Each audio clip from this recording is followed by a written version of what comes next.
Fakta seputar migas, dalam 10 tahun terakhir ini penerimaan negara dari hulu migas yaitu dari pajak dan PNBP migas, pendapatan negara bukan pajak migas, telah menurun separuh yaitu dari Rp209 triliun di 2006 menjadi Rp104 triliun di 2016.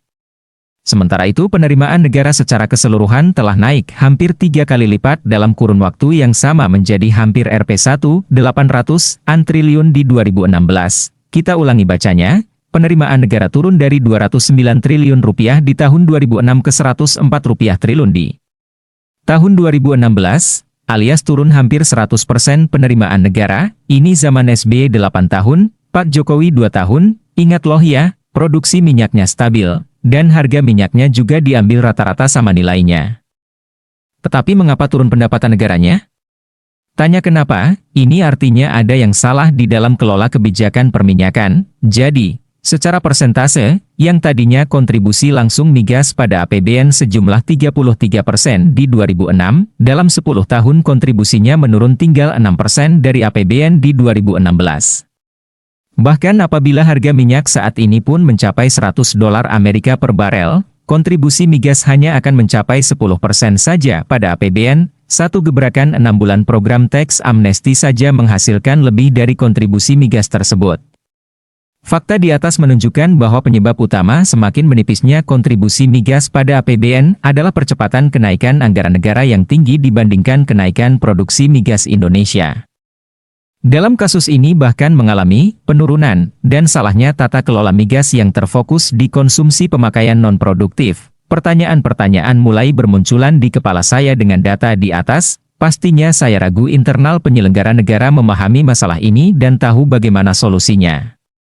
Ini yang saya tantang Archandra yang katanya genius dan ini yang saya tantang Jonan yang katanya jago manajemen. Tapi walau saya keras mengkritik, saran tetap saya berikan, solusi tetap saya berikan.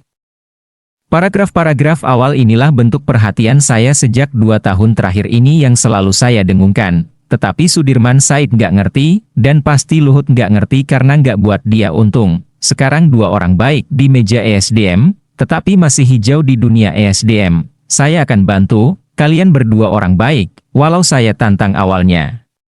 Tetapi selama orang baik pasti ada solusi, beda kalau orang banyak agenda seperti Luhut, saya males sama dia. Pertanyaan selanjutnya, masih strategiskah industri migas kita? Masih perlukah mengistimewakan industri yang bukan lagi penopang penerimaan negara ini? Masih perlukah perlakuan pajak khusus? Lebih jauh lagi, masih perlukah pengetatan birokrasi lembaga pelaksana hulu YG mengurusi kontrak-kontrak migas kita? SKK migas yang bagaimana yang kita perlukan? Bentuk lembaga pelaksana kontrak seperti apa yang lebih cocok?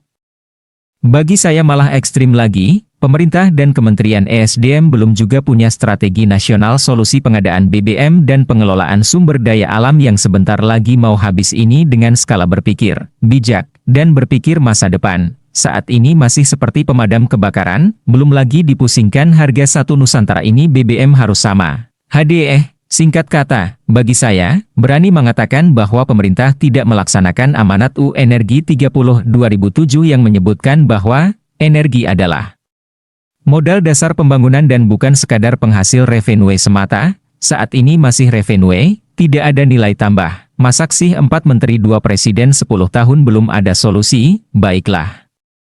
Sebelum kita lanjutkan, ada baiknya sahabat mencerna informasi di atas. Setelahnya tolong beri masukan untuk negara dan saran untuk kementerian terkait. Sudah pening semua orang dengan perpecahan terkait sentimen agama. Mari kita sudahi dengan membantu ekonomi, pasti bisa bantukan idenya.